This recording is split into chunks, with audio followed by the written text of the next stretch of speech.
Pluralism, justice, piece ഈ ഒരു വിഷയത്തെക്കുറിച്ച് സംസാരിക്കുന്നതിന് മുമ്പ് എനിക്കൊരു ചരിത്രം പറഞ്ഞു തുടങ്ങണം. 1893 ഗാന്ധിജി ഒരു വർഷത്തെ അഭിഭാഷക കരാർ ഏറ്റെടുത്ത് ദക്ഷിണാഫ്രിക്കയിലെത്തിയത്. കൃത്യമായി പറഞ്ഞാൽ 1893 ജൂൺ 7 ജോലി സംബന്ധമായ ആവശ്യങ്ങൾക്ക് വേണ്ടി ഗാന്ധിജി ഫസ്റ്റ് ക്ലാസ് കമ്പാർട്ട്മെന്റിൽ പ്രിട്ടോറിയയിലേക്ക് യാത്ര ചെയ്യുകയായിരുന്നു. ട്രെയിൻ പീറ്റർ മാരിറ്റ്സ്ബർഗ് സ്റ്റേഷനിലെത്തിയപ്പോൾ ഒരു വെള്ളക്കാരൻ ഗാന്ധിയോടൊപ്പം ഫസ്റ്റ് ക്ലാസ് കമ്പാർട്ട്മെന്റിൽ യാത്ര ചെയ്യാൻ വിസമ്മതിച്ചു. തുടർന്ന് റെയിൽവേ ഉദ്യോഗസ്ഥരെത്തി ഗാന്ധിജിയോട് തേർഡ് ക്ലാസ് കമ്പാർട്ട്മെന്റിലേക്ക് മാറാൻ ആവശ്യപ്പെടുകയായിരുന്നു.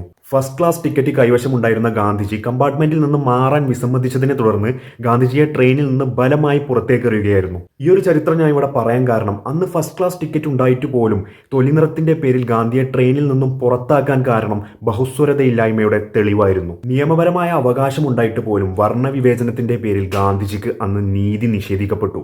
ഗാന്ധിജിക്ക് ഇതൊരു വ്യക്തിപരമായ അപമാനം മാത്രമായിരുന്നില്ല. ഈ ഒരു സംഭവം സാമൂഹിക വിവേചനത്തിന്റെ പ്രതീകമാണെന്ന് അദ്ദേഹം തിരിച്ചറിഞ്ഞു. ഒരു സമൂഹത്തിൽ വ്യത്യസ്ത തരം ജാതി മത സംസ്കാരങ്ങളും നിറങ്ങളുമുള്ള ആളുകൾ ഉണ്ടാകും. ഇവരെയെല്ലാം ബഹുമാനിക്കുകയും അംഗീകരിക്കുകയും ചെയ്യുന്നതാണ് പ്ലൂറലിസം അഥവാ ബഹുസ്വരത.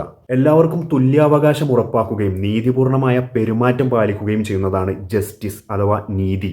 ബഹുസ്വരതയും നീതിയും ഉണ്ടായാൽ മാത്രമാണ് സമാധാനം നിലനിൽക്കുകയുള്ളൂ. ഒരു സമൂഹത്തിൽ ബഹുസ്വരതയില്ലാതെ നീതി മാത്രം നിലനിൽക്കുകയാണെങ്കിൽ അവിടെ കലഹങ്ങൾ പൊട്ടിമുളക്കും. നേരെ തിരിച്ച് നീതിയില്ലാത്ത ബഹുസ്വരത മാത്രം നിലനിൽക്കുന്ന ഒരു സമൂഹത്തിൽ അസമത്വം സൃഷ്ടിക്കും. അതുകൊണ്ട് ഒരു സമൂഹത്തിൽ സമാധാനം നിലനിർത്താൻ ബഹുസ്വരതയും നീതിയും തമ്മിലുള്ള സംയോജനം അനിവാര്യമാണ്.